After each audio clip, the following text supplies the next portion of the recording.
দেশে বর্তমান যেই তেলের সংকট দেখা যাইতেছে, মানে তেলের পাম্পগুলোতে গেলে আপনার ঘন্টার পর ঘন্টা লাইনে দাঁড়ায় থাকতে হয়, সিরিয়ালে থাকতে হয়। কিন্তু ঘন্টার পর ঘন্টা এরকম সিরিয়ালে থাকলেও কোনো সমস্যা ছিল না, যদি তেল ঠিক মতো পাওয়া যেত, যদি তেলগুলো আমাদেরকে এগুলো পাম্প মালিকরা যদি দিত সঠিকভাবে। 1 ঘন্টা 2 ঘন্টা সিরিয়ালে থাকার পর হঠাৎ করে এলো তেল, পাম্প মালিক বলে কি যে তেল শেষ হয়ে গেছে। আপনি এটা কোনো যুক্তিসঙ্গত কথা হইলো যে হইলো 1 ঘন্টা 1.5 ঘন্টা 2 ঘন্টা এরকম সিরিয়ালে থাকার পর আপনি সিরিয়ালে রয়েছেন, এই রোদের মধ্যে সিরিয়ালে পাম্পে সিরিয়ালে মানে তেল নিতেছেন, হঠাৎ করে আপনি বললেন যে হলো তেল শেষ, তেল নাই। তখন কিন্তু মেজাজটা আসলে কার না খারাপ হয়, তখন কিন্তু সবারই মেজাজটা খারাপ হয়ে যায় যে 1 ঘন্টা 2 ঘন্টা লাইনে রাখছে, সিরিয়ালে রাখছে, এখন হঠাৎ করে বলতেছে তেল নাই। চওড়া দামে তেল বিক্রি করতেছে, তারপরেও কিন্তু মানুষ এখন কিছু করার নাই, বিপদ, গাড়ি যেহেতু চালাইতেই হয়, তেল লাগবেই। এই 150 200 250 এটা তো কোনো বিষয় না।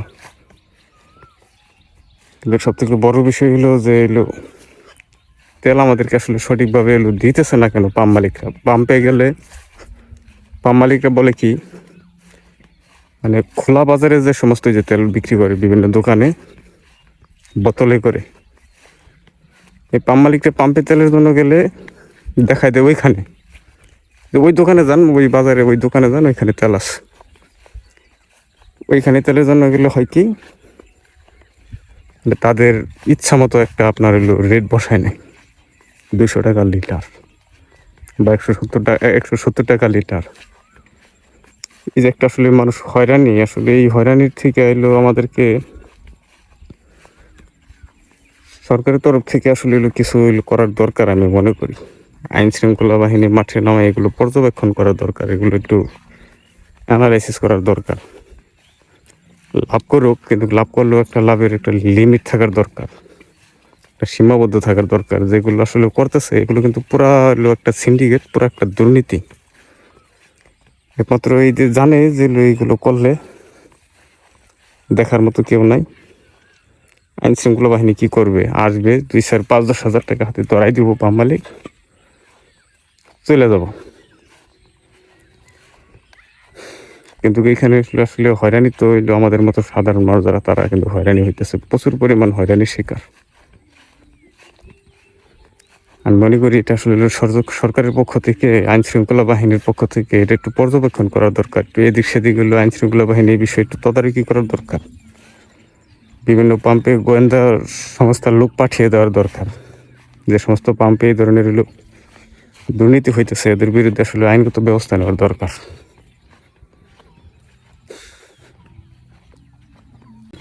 তারপর আরেকটা বিষয় হলো যে তেলের যে সংকট, আমি মোটামুটি বালুকার যে জায়গায় থাকি, আমার বাড়ি তো বালুকা থানা থেকে আমার বাড়ি প্রায় 20 কিলোর দূরত্ব। আপনারা এখন রাত্রে এই গ্রামের ভিতরে যদি কোনো চুরি ছিনতাই বা ডাকাতির কোনো যদি অকারেন্স হয় বা যদি কোনো দুর্ঘটনা ঘটে, আমার মনে হয় পুলিশকে ফোন দিলে পুলিশও মনে হয় আপনার মানে আসতে একটু সময় নেবে, একটু চিন্তা ভাবনা করবে, অথবা ডিরেক্টলি বলে দিবে যে ভাই আমাদের গাড়িতে তো তেল নাই, আপনাদের ওখানে যাইতে পারতেছি না, আপনারা কি করবেন না করবেন আপনাদেরটা আপনারাই বলবেন। মানে যে এরকম একটা হইতে পারে আর কি। তেলের যে সংকট মোকাবেলায় আছে, আসলে আমার মনে হয় মানে একটা সময় এরকম যাইতে পারে যে বেশি থানা থেকে যেগুলো গ্রামমুখী উন্নয়নমুখী, আমরা যে গ্রামে আছি এই সমস্ত এলাকায় দেখা গেছে কোনো ওখানে ছেলে থানা ফোন দিলে পুলিশ এরকমই বলা ছাড়ার উপায় নাই তো। কারণ পুলিশে তেল পাবে কোথায়, কারণ পুলিশদেরও তো তেল থাকতে হতো।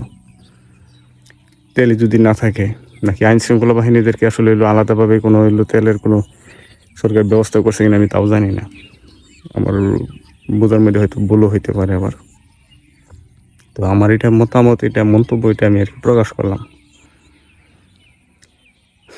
আপনার এলাকার কি খবর, কি অবস্থা একটু জানেন? তেল কি পাওয়া যায় নাকি পাওয়া যায় না?